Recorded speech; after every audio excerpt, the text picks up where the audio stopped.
नमस्कार दोस्तों, मैं दिलीप कुमार। दोस्तों, नीतीश सरकार द्वारा ये फैसला लिया गया कि अब बिहार के सरकारी मेडिकल इंजीनियरिंग कॉलेजों में एडमिशन में 33 यानी कि 33% महिला आरक्षण दिया जाएगा। और इससे पहले बिहार के सरकारी नौकरियों में 35% महिला आरक्षण लागू है, जिसका कि खुलेआम दुरुपयोग हो रहा है। और बिहार से बाहर की महिलाओं को सरकारी नौकरियों में आरसीपी टैक्स के रूप में पैसा लेके बिहार से बाहर की महिलाओं को नौकरी दिया जा रहा है। तो हम इस आरक्षण का विरोध नहीं कर रहे हैं।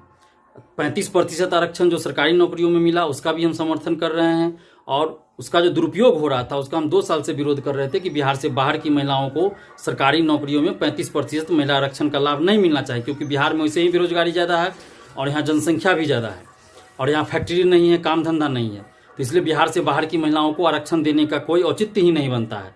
तो इस बार मार्च में कांग्रेस के एक विधायक ने इस पर आवाज़ उठाई, तो सरकार के द्वारा ये जवाब दिया गया कि अब बिहार से बाहर की महिलाओं को 35% आरक्षण का लाभ नहीं मिलेगा। लेकिन अभी तक कोई भी ऑफिशियल सूचना नोटिस जारी नहीं किया गया। तो अभी जो इंजीनियरिंग और मेडिकल कॉलेज में एडमिशन में 33% आरक्षण की बात की गई है, तो इस आरक्षण का लाभ क्या सचमुच बिहार की छात्राओं को मिलेगा, या इसी तरह पैसा लेके बिहार से बाहर की छात्राओं का एडमिशन ले लिया जाएगा। और इंजीनियरिंग कॉलेज में तो वैसे भी एडमिशन लेने के लिए छात्र छात्राएं जाते ही नहीं है।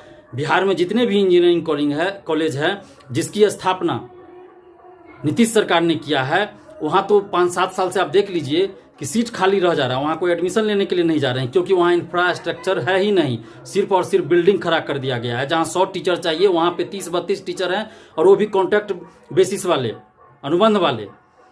तो इंजीनियरिंग कॉलेज की स्थिति बहुत ही बदतर है।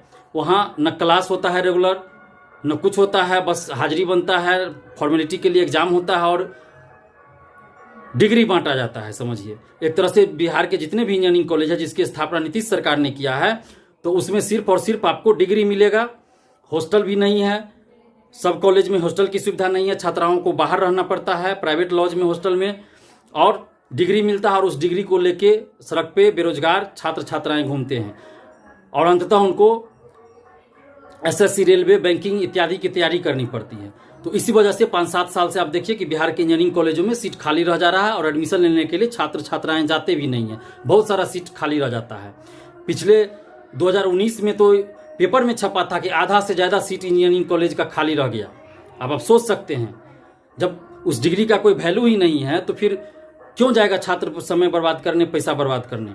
और बिहार से बाहर बिहार के इंजीनियरिंग कॉलेजों की डिग्री का कोई ज़्यादा वैल्यू भी नहीं देता है, और बिहार में इंजीनियरिंग के लिए ज़्यादा वैकेंसी भी नहीं आती। कभी कभार 7 साल, 8 साल, 10 साल पे वैकेंसी आती है, उसमें सीट भी बहुत कम रहता है, और उसके बाद उसमें बहुत सारा लोचा रहता है। सभी छात्र छात्राएं फॉर्म भी नहीं भर पाते हैं, और उस बहाली को पूरा होते होते 5-7 साल लग जाता है। तो इस वजह से बिहार के इंजीनियरिंग कॉलेजों में छात्र छात्राएं तो वैसे भी एडमिशन लेने नहीं जाते हैं। तो फिर 33% महिला आरक्षण का लाभ किसको मिलेगा? इसमें सीट तो वैसे भी खाली रह रहा है। तो ये सिर्फ और सिर्फ दिखावा कर रहे हैं नीतीश जी, वोट बैंक के लिए। ये घटिया राजनीति है, और ये घटिया मानसिकता है, और एक गहरी राजनीतिक साजिश है, राजनीतिक चाल है कि महिलाओं का वोट, जो बिहार में महिलाओं का वोट बैंक है, उस पर अपना कब्जा जमाए रखे। और ऐसा क्यों किया जा रहा है? महिला आरक्षण जो दिया जा रहा है, क्या 35% जो महिला आरक्षण बिहार से बाहर की महिलाओं को दिया जा रहा है, उसी तरह एडमिशन में भी दिया जाएगा पैसा लेकर आरसीपी टैक्स के रूप में? बिहार से बाहर के छात्राओं का भी एडमिशन होगा। और ऐसा क्यों किया जाता है? बिहार से बाहर की महिलाओं को 35% आरक्षण क्यों दिया गया है? उसमें 35% आरक्षण में क्यों नौकरी दिया गया? ताकि बिहार से बाहर नीतीश जी का पार्टी का विस्तार हो सके, बस इस वजह से। और अभी भी जो ये आरक्षण दिया जा रहा है सिर्फ इस वजह से। आप देखिएगा, एडमिशन में बिहार से बाहर की छात्राओं को भी इस 33% जो आरक्षण है उसमें ले लिया जाएगा, और अपना वोट बैंक बाहर बनाना चाहेंगे नीतीश जी। और जो मेडिकल कॉलेज है उसकी भी स्थिति आप देखिए, पिछले 10 साल से बहुत खराब होती जा रही है। 2010 से पहले बहुत सही भी था, काफ़ी हद तक सही था, लेकिन 2010 के बाद देखिए बहुत स्थिति खराब होते जा रही है। कॉलेज में प्रोफेसर टीचर हैं ही नहीं, अनुबंध पे, कॉन्ट्रैक्ट पे ले लिया जाता है, और पढ़ाई करवाई जाती है। आप सोच लीजिए कि किस तरह पढ़ाई होती होगी। जहाँ 100 टीचर चाहिए वहाँ 30-32 टीचर है। तो ये जो इंजीनियरिंग और मेडिकल कॉलेज में आरक्षण की बात की गई है 33%, वो सिर्फ और सिर्फ राजनीतिक महत्वाकांक्षा साधने की एक साजिश है, वोट बैंक के लिए किया गया। अगर सचमुच नीतीश जी महिला सशक्तिकरण चाहते हैं तो हम ये कहना चाहते हैं, हम ये मांग करते हैं कि सबसे पहले आप अपनी पार्टी की तरफ से विधानसभा, लोकसभा, राज्यसभा, विधान परिषद में अपनी पार्टी जदयू की तरफ से 33% सीट, 33% टिकट महिलाओं को दीजिए, और वो भी वो महिलाओं को जो गैर राजनीतिक परिवार से हो, उन महिलाओं को आप दीजिए। तब समझेंगे कि आप सचमुच आप महिला सशक्तिकरण करना चाहते हैं। आप क्यों नहीं अपनी पार्टी की तरफ से 33% महिलाओं को टिकट कभी देते हैं? ऐसा तो आप नहीं करते, लेकिन नौकरी में और एडमिशन में दे रहे हैं। तो सिर्फ और सिर्फ ये छात्राओं को गुमराह किया जा रहा है, वोट बैंक की राजनीति। और छात्राओं से भी हम अपील करेंगे कि नीतीश जी के झांसे में न आए। सरकारी योजना कोई भी हो उसका लाभ आप जरूर उठाइए, लेकिन इनके झांसे में न आए। कभी भी नीतीश जी को या इनकी पार्टी को, इनके गठबंधन को कभी भी वोट मत दीजिए, क्योंकि अब नीतीश जी छात्र युवा विरोधी हो गए हैं।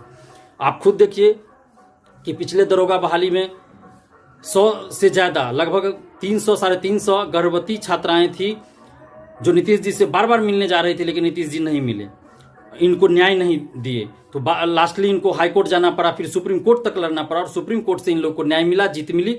तो फिर नीतीश जी ये सिर्फ और सिर्फ दिखावा ही तो कर रहे हैं आरक्षण का, महिला आरक्षण का। अगर सचमुच ये महिला सशक्तिकरण चाहते हैं तो हम ये डिमांड करते हैं कि आप विधानसभा, विधान परिषद, लोकसभा, राज्यसभा में कम से कम अपनी पार्टी की तरफ से 33% टिकट महिलाओं को दीजिए। धन्यवाद। जय हिंद।